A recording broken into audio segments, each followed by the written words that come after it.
tape on there. Hello. Okay, I'm gonna try something. Let's see.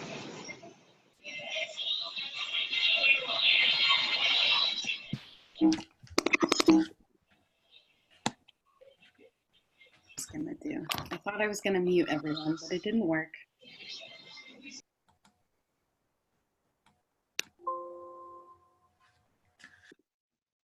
Just letting everyone log in. If my Wi-Fi is cutting out at all, please send me a private message through the chat button, and then I'll try to connect it through my phone instead. I did it last week through my phone, through the data Wi-Fi, so if that worked better, also let me know. I got a new internet. I don't know what the problem is. So let me share my screen. Oh, I am sharing my screen. Okay, so someone asked me, how do you leave a comment on the page? Well, it's not on the Zoom session. You have to go to the website. I put a link in today on the email, so if you just click on where it says comment, then it'll actually go to the comment page. And I also do that for the links for the videos. And then when I put the pages, so everything that shows up blue in your email or purple when it's written out, if you click that, it'll go to a page. So when you go to the main page of Art Appreciation SDCE, then in the top right-hand corner, there are buttons for you to choose, and you simply click on comments to leave a comment. Then you come down here and you can see all these beautiful comments people have left, and you have to find this pink button down here that's for some reason kind of off my page, or this circle right here. No, not that circle. To leave a comment, unfortunately, the button is at the bottom. So this is kind of ridiculous, but you have to scroll to the bottom of the comments to then click on this guy, and then you'll be able to leave a comment right here. I'm not going to leave a comment. So that's that. The second thing to note is through my email, you can simply click on the link for today's lesson, or you can go to lessons and then scroll down here and then click on Judith, Leyster, and Katherine Bradford, two wonderful female artists we get to learn about today. So here you'll find a whole bunch of the same bio that I already sent you. Sorry, I forgot to add it or in the earlier email. Some wonderful articles if you have time to research more. I always put a few videos, articles, and these are videos that I've watched to also do my own research, so they're ones that I recommend. And then you can see their artworks. Then it goes to the next artist, Katherine Bradford, her bio. So something like this is called a hyperlink when it's underlined or when it turns blue when you hover over it. So if you click on that, it'll go to his page. And then her artwork, so let's not spoil the surprise. We'll go to the PowerPoint now, and maybe it'll be more exciting to hear me talk about their bios because you haven't had a chance to read them yet. So Judith Leyster was born in Haarlem, not Harlem, New York, Haarlem, Netherlands in 1609. So contemporary with Frans Hals and that sort of Dutch painting scenario that was happening at the time, very early on when women were not really allowed to, they definitely were not allowed to paint the figure model nude. They were not allowed to do a lot of things. So she is really special. She's like Artemisia Gentileschi special because she's one of those ladies who made a successful art career for herself during her lifetime. So her father was Jan, I'm going to mess all these names up, Jan Willems, and he owned a brewery called Leyster or Lodestar. So you'll notice on her paintings, or maybe you won't notice, I'll tell you, there's a J for Judith and then a star, so Lodestar. So that's how she signs her name. So she had a very early career. The first sign of her being referenced or talked about was when she was 19 years old. She painted this self-portrait of herself at 21 years old, I believe. So that we don't know too much. Like, we think it was taught for a long time that Franz Hals was her teacher. We no longer talk about that, and we don't even think that at all, because we think she is self-taught. Although they have a lot of influences with each other, you have to remember they're contemporaries. There's also some stories to go along with that I'll save for later in the lesson. But so the story is that she is known as a very good painter from very early on. She's recognized. She's part of the salon. She's part of the Harlem Painters Guild, which she joins in 1633. And then in 1636, she marries her husband, Jan Mienese Molinar, who's also a painter, and they shared a studio. And so there's another issue coming in with Judith's work, because we don't always know which work is his and which work is hers, and they often used the same models and props, and they might have even painted on each other's paintings. So it's hard to know. They're still learning a lot about her. Hopefully they come up with more information. But long story short, in 1936, she gets married, then she has 3 kids, and then there goes the painting. It's just part of being a woman and having to choose your career or to raise children. And we've seen this over and over with different artists. Some women do it successfully with children, like Jenny Saville, and some women, it's really hard to paint when you have a kid, or 3, let alone 3. I mean, I can't imagine having much time for painting, especially in that time when it was your job to make the home.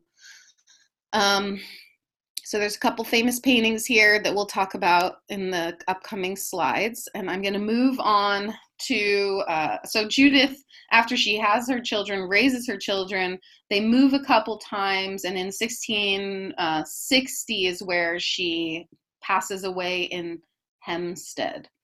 So now to Katherine Bradford, who is a living, working female contemporary artist who's recently, in the last 10 years, really broken into the art scene in New York City. She was born in 1942 in New York.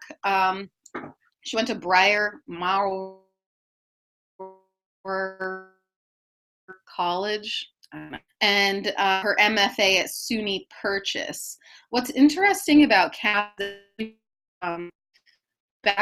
moved to New York City as a single mother. My internet connection is unstable. Let me switch this over here.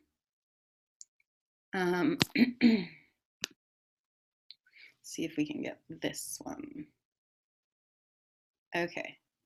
So I hope that this continues to work. Hopefully you can hear me.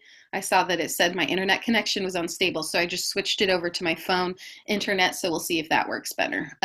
So the interesting thing about her, also a mother with 2 children, single mother, decides to move to New York City. She knows no one. She was living in Maine. And she goes to New York City, and she's like, I'm going to figure this out. And she talks about how the people who were also from Maine became very motherly to her, even grandmotherly to her. And she felt like that was very important. Now she's a grandmother as well. She has 2 children who have now had children. So this is a woman who did not... I mean, I don't know how she did it. Living in New York as a single person is hard enough. I can't imagine as a single mother of 2 children trying to be a painter, but she did it. So she's showing all over the world now. She's in the modern. She's showing, she's just, if you go to any art fair, she's all over it. Her paintings are amazing. I've seen them in person many times. She was sort of like up and coming when I was living in New York, and so everyone was watching her. And now she's just become like the front cover of everything. So if you don't know her, you're going to see her if you, I don't know why I did that. You're going to see her if you start looking, if you're looking through art magazines or if you're looking at the contemporary art world, if you get any of those publications that I have under resources, they're going to have a lot of interviews with her. I also posted the hyperallergic interview, and I posted the beer with the painter interview is the hyperallergic interview. That is art critic Jennifer Samet in conversation with her, so it's very personal. And Katherine's great at just she's humble, you know, she's right here with you. She'll talk to anybody. So there's great interviews, and she's just happened to be in the gallery, and people are talking to her. Okay, so now we're looking at these amazing paintings, two very different paintings. On the left side, we have The Proposition by Judith Leyster. And on the right, we have, I don't know what it's called. She recently also moved to acrylic paint, and these are the newest work. One of these, this painting on the right, is her newest work, and so it is an acrylic paint. But let's go back to Judith for a moment. On the left, so this is during the time of genre painting, people were painting genre. What was going on? Well, brothels were going on. However, in this case, and there's several examples of like men painting happy brothels and, you know, an exchange of money and the woman's playing the guitar and happily enjoying her job. And this is an example of a painting of a woman who's not a prostitute, but who is being propositioned. So it's the woman's point of view of what's going on. So this is a woman who's sitting there sewing. She's dressed extremely conservatively. She's warming her feet on a tiny little bowl of coals on the floor. And there is a man who's touching her, close to her, and he has his hand out with a pile of money in it. So he is propositioning her probably for sexual desires, okay? But we can see that her face, not interested, right? She's looking down, she's pretending she's not engaged with him. Obviously, she's covered from head to toe in a floor-length skirt. She doesn't seem to be someone who's looking to do that sort of thing, but she would rather sit at night and sew to make as much money. So this is a very interesting early example of feminist art, which I think is just amazing to see this. I didn't know specifically the details about this painting, but to see, you know, I think that's so much of what sitting through art history class, I just started glazing over because the subject matter was so like, here's the woman cooking and cleaning, and here's the you know, the hunter, the gatherer, whatever. I don't know. It just seemed like, oh, here's a man propositioning a woman and she loves it, you know. And this is an example of a woman who's just trying to sew and do her work, and it's a different viewpoint. On the right, we're looking at Katherine Bradford. There's another famous artist named Katherine Bernhardt who does different work, but also in a very colorful realm. Maybe I'll talk about her another day. But her, this painting here, Katherine is very interesting. She considers herself a color field painter, which is someone who bases their entire painting on color, right? So, however, she's also a figure painter. You can see that there's a figure in the ground. She says figure ground all the time. What she means by that is a background and a foreground with a figure in it. These paintings are inspired by the color. She puts down the colors of paint, and from the marks that she's making and the places she's leaving empty spots, she starts to see something in the painting. And that is how the swimmers emerged. That's how the people emerged. She was first an abstract painter, basing her work just in color.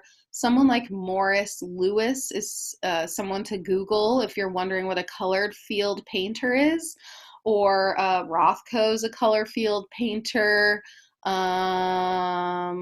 There's so many of them, but like it's about big, loose. Helen Frankenthaler's um, a color person. I can't think of the word now that I just said it 20 times. Anyway, so you can see that Katherine is basing her work in color and allowing these sort of raw and childlike figures into the form. So even the bathing suit, like that blue color that's showing up on the top and bottom and the white, that is maybe a piece of, that is blue from previous layer that is poking out. So she talks a lot about like whether it's male or female. And she says she likes it to be more binary, non-binary, meaning that it could be male or female, or it's sort of on the line of both, but it doesn't really matter. It's really more about being human. So she's not, she's not pushing an agenda, feminine or masculine. She said, the bathing suit really depends on what the paint's doing, whether it has a top or not. And that decides the sex of the figure. So we don't have a whole lot of paintings that, like I said before, that we're 100% sure are Judith's.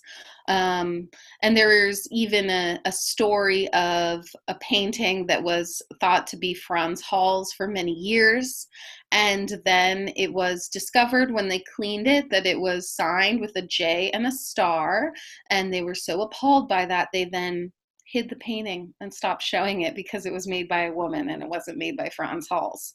But now they've pulled that painting back out, and there is a show at the National Museum of Women in the Arts is having a show of these Dutch painter women, but I don't know if it's closed or open now. You'll have to look into that. It's in some of the articles I sent. So interesting about Judith as well, as a contemporary to Franz Hals. Oftentimes, we're not sure how many paintings were thought to be Franz Hals that may actually have been Judith's. We also know that Judith was working as a successful mentor, a master painter, and she had 3 students. It's said that Franz Hals lured away one of her students, and she, those students pay a fee to be there. They sign a contract. It is law. It's an agreement. You can't just walk away and go to a different master teacher. So she took him to court, and she won. And she won the money back for the loss that she had for her student leaving from her studio to go to Franz Hals' studio. So, we don't have enough information to know what their relationship was. And again, like I said, with the husband's work, there's also some confusion there. So it was really hard to find. There's not that many paintings on the internet. Sorry, let me just go back to this. Again, this beautiful layering of colors over here. I love this figure. And there's, if you remember Philip Guston, Katherine Bradford, she says she doesn't try to paint like Philip Guston, but also that she is very influenced by Philip Guston. And this cup is quite, I know she would hate this, Guston-y, and I'm not the first one to say it. She's even said it, but completely different. She's not Guston. She's not painting Guston. She's reinvented how this figure painting works. And you're going to start noticing a lot more paintings that are trying to copy her, that are they're really looking up to Katherine Bradford as this like looser painting figurative style that's really happening right now in New York City. Okay, I'm going to move on. Okay, this one on the top is called One Last Drop. So another funny story about this painting, there's so many mysteries here, is at first they just thought it was 2 men being jolly, and drinking together, a nice genre painting.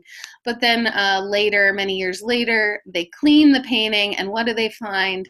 This skeleton back here, and he's holding the timer, and so basically he's coming to take this man, and this is really his last drop of drink that he's going to have on this planet.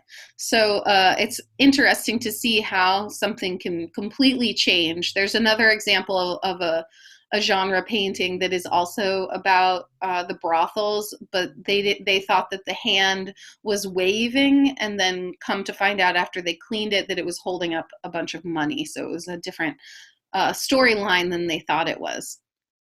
Katherine down on the bottom here is dealing with these strange human dreamlike aspects. Sometimes they're real, sometimes they're not real. There's a bunch of figures walking. This time they're clothed. You know, you think a lot about like children's artwork when you do this. Look at these. There's a lot of innocence, but also like trusting the gut, trusting the paint. She said she's very interested in like how people describe the world with paint. So, you know, some people might look at this and say, well, this is childlike, this is ridiculous, but it's not. It's very, very complicated. These colors, which I always talk about how these colors relate to each other, colors that sit next to each other, they react to each other, they change each other. So for example, having this dark head next to this magenta makes this magenta look much brighter. Having a muted purpley gray next to white makes the white look much brighter. Putting complementary colors together. This is sort of like some monochromatic colors together. There's blacks and whites, and there's a limited palette, actually. A few pinks, a few oranges, a few purples, and blacks and whites. I love Katherine Bradford's work because it's childlike in a way, but it's also profound in its composition and in its color, but it's also just sort of this very human experience that I don't know, when I see these paintings and there's swimmers and they're in the ocean, or they're, you know, in space, or they're holding hands, you know, they're pretty loving, lovely paintings. She's not painting anything horrible and rough yet, but who knows what she'll do. And down here we have the genre painting of musicians. So she painted a lot of jolly musicians.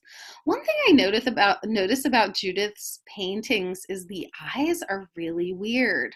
Like they're often looking very far over one way or another, and they almost kind of look like they're rolling up in their head as well. I don't know. These eyes, they kind of look like, sometimes I'm wondering, are these people on drugs? Like, how jolly are they? You know, there's some really, none of them are looking at each other. They're all side eye looking somewhere else. Isn't that weird? If you know anything about that, let me know. In these paintings, you have to pay very close attention to what the hands are doing. In this case, you know, the hands are just playing the instruments, but sometimes the hands are making little poses. There's symbols for different things, different messages within messages. This is Judith's self-portrait of herself, and if you've seen the Franz Hall painting, he's also turning behind with his elbow to take a look at the viewer. She's been looking at her painting. She's painting a genre painter. Another painting that's been x-rayed or cleaned, and they see that it previously was her painting her looking at you. So she changed it in the end to make it what she was more known for, which is genre painting, which the painting she was able to sell and live off of. You can see here that she's got amazing skill with drapery. You can see the looseness in the bottom of her dress here. These marks are just really big paintbrush marks. So you can see that she was not afraid to be loose with her brushwork. You can see the delicacy of the lace, and the best part is the blobs of paint are real blobs of paint that have then been like highlighted and shadowed, which I think is really cute. On the right, we have one of Katherine Bradford's beautiful paintings. It's swimmers. Where they are, I don't really know. Like I said, she likes to start with an abstract painting, and then she'll see where the figures decide to emerge. But if you're doing that and you're focusing solely on composition and color of where color layers should live, then you have all the pieces there, and then you can find the figures. And this is actually something that I do in my studio. And she seemed a little embarrassed about her process when she spoke about it. She's like, "Is that too woo-woo? You know, that's what I do, that I sort of just look and find the figure in the painting?" Well, no, that's amazing, I think. All right, here's another, this is actually, I think, another brothel moment over here, or a mysterious woman. Now I can't remember the story of this one, but again, this weird side eye. What is with that side eye? I love her paintings and her drapery, and she's also known for being able to paint people smiling and feeling looking jolly, and also with a lot more movement. So that's something to note too, especially for those of us who've been doing portraits, how hard it is to draw each other smiling. We actually haven't done it because the model doesn't hold the pose that long, but maybe we'll try that on Monday. I love this piece, and you can see how maybe it definitely started as an abstract painting, but became a window and then became furniture and a person in a room. Again, it's based in color. A lot of them are almost analogous coloring. So yellow, orange, red, or orange, red, purple. There it is. Those are what are next to each other on the color wheel. I think that's it. So that's, oh, good timing. So that is all I have to say about these two ladies. There's some wonderful videos up on the website. I still haven't been able to upload the YouTube video for last week, but I'm going to do it after this class. And then I will record this one as well and post it this week. We do have class next week. We have one more class until the 2-week break. So next week, next Thursday, I will see you. All right, please leave a comment or send me an email, but I prefer you leave a comment on the comment page through the link or through the website. And I'll talk to you soon. Thanks all.